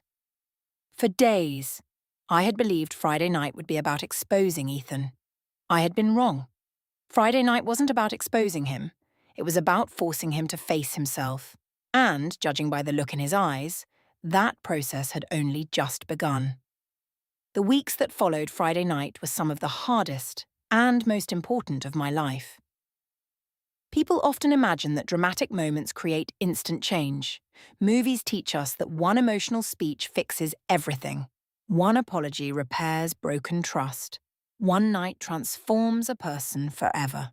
Real life doesn't work that way. Real life is slower, messier, more painful. Friday night wasn't the ending of our story. It was the beginning of a very long reckoning. The first few days afterward were quiet. Very quiet. Ethan didn't call. I didn't call either. Neither of us knew what to say. The distance between us felt enormous, not because we were angry, because we were wounded. And wounded people often need time before they can speak honestly. Meanwhile, reality began arriving at Ethan's front door, one consequence at a time. The financial situation surrounding the house became impossible to ignore. The additional debt Evelyn had uncovered created serious complications. The retirement funds issue continued hanging over everything. Lawyers became involved. Banks became involved. Documents were reviewed. Questions were asked. The dream house that had once symbolized success now symbolized stress. Every room carried reminders of what it had cost. Every payment carried reminders of how it had been obtained. And for the first time, Ethan couldn't escape those reminders. Several weeks after the party, William called me. "There's progress." I knew exactly what he meant. "How much?" He reviewed several papers, then answered, "Ethan has agreed to a repayment plan." I closed my eyes. Relief washed through me. Not because of the money, not entirely, because accountability had finally begun. "Is he cooperating?" "Yes." William paused. "More than I expected." That surprised me. After ending the call, I sat quietly in my living room, thinking, remembering, hoping. For the first time in months, I felt a small flicker of peace. Not forgiveness. Not yet. But peace. A few days later, another piece of news arrived. Vanessa had moved out.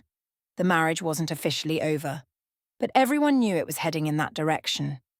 Sometimes relationships survive financial hardship. Sometimes they survive betrayal. Rarely do they survive both, especially when trust disappears. I felt sad when I heard, not triumphant, not satisfied, sad. Because regardless of her mistakes, Vanessa was still the mother of my grandson. And Matthew was the one person I worried about most. One afternoon, he visited me after school. We sat together on the porch drinking lemonade. For a while, we talked about ordinary things, baseball, school, friends. Then he surprised me. "Grandma?" "Yes?" "Are you ever going to forgive Dad?" The question deserved honesty, so I gave it. "I don't know." Matthew nodded, accepting the answer. Then I added, "Forgiveness and trust aren't the same thing." He looked at me carefully. "What do you mean?" I smiled softly. "It means you can forgive someone and still expect them to earn their way back." He thought about that, then slowly nodded. I could see understanding forming behind his eyes. He was growing up, faster than he should have needed to. Several months passed. Autumn arrived. The leaves turned golden red, the air became cooler. And little by little, Ethan began changing. Not through speeches, not through promises, through actions. The repayment plan continued. Every month, another payment arrived. Every month, another responsibility was honoured. No excuses, no delays, no complaints, just consistency. For the first time in years, Ethan stopped talking about appearances, stopped talking about status, stopped talking about success. Life had humbled him. Painfully, but thoroughly. One Saturday morning, he showed up at my house unannounced. I opened the door and found him standing there holding a toolbox. I blinked. "A toolbox?" He looked embarrassed. "You mentioned your porch steps needed repairs." For several seconds, neither of us spoke. Then I stepped aside. "Come in." He spent 6 hours fixing things around my house. Loose railings, broken screens, leaky faucets, little jobs Charles used to handle. Not once did he mention money. Not once did he ask for forgiveness. Not once did he defend himself. He simply worked. Quietly, respectfully. When he finally finished, he gathered his tools, then hesitated. "I know this doesn't make up for anything." I looked at him, really looked at him. The arrogance was gone. The entitlement was gone. The hunger I had seen when he stared at that dream house was gone too. What remained was a man trying to become better. "I know." His eyes filled with emotion. Then he nodded and left. That night, I cried, not because I was hurt, because for the first time in a long time I felt hope, real hope. Months later, the dream house was sold. The market value wasn't what Ethan had expected. The sale hurt financially, but it also freed him. The house had become a monument to bad decisions. Letting it go was necessary. Painful, but necessary. Shortly afterward, Ethan moved into a much smaller townhouse. Nothing extravagant, nothing impressive, just practical. And strangely enough, he seemed happier there. Maybe because it belonged to him honestly. Maybe because he no longer had to pretend. Maybe because humility creates a kind of peace that ambition never can. As for me, I made a decision that surprised everyone, including myself. Using a portion of the recovered funds, I established a small community program. Nothing enormous, nothing glamorous. Just a local initiative dedicated to helping older adults understand financial protection and fraud prevention. I called it the Charles Gibson Foundation, in honor of my husband, the man who spent his entire life teaching integrity. The response exceeded every expectation. People attended workshops, asked questions, shared stories. Many had experienced situations similar to mine. Children, relatives, caregivers, people they trusted. The need was real, and helping others gave meaning to my experience. Pain became purpose. Loss became service. The most surprising volunteer arrived 6 months later. Ethan. He stood in the doorway of the community centre looking nervous. I was wondering if you needed help. I smiled. We always need help. From that day forward, he became involved. Not because it repaired his reputation. Not because it made him look good, because he genuinely wanted to help. Perhaps because he understood the consequences better than anyone.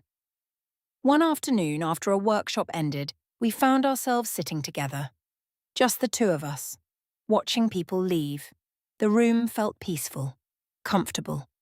For a long moment, neither of us spoke. Then Ethan quietly asked, "Do you think Dad would be disappointed in me?"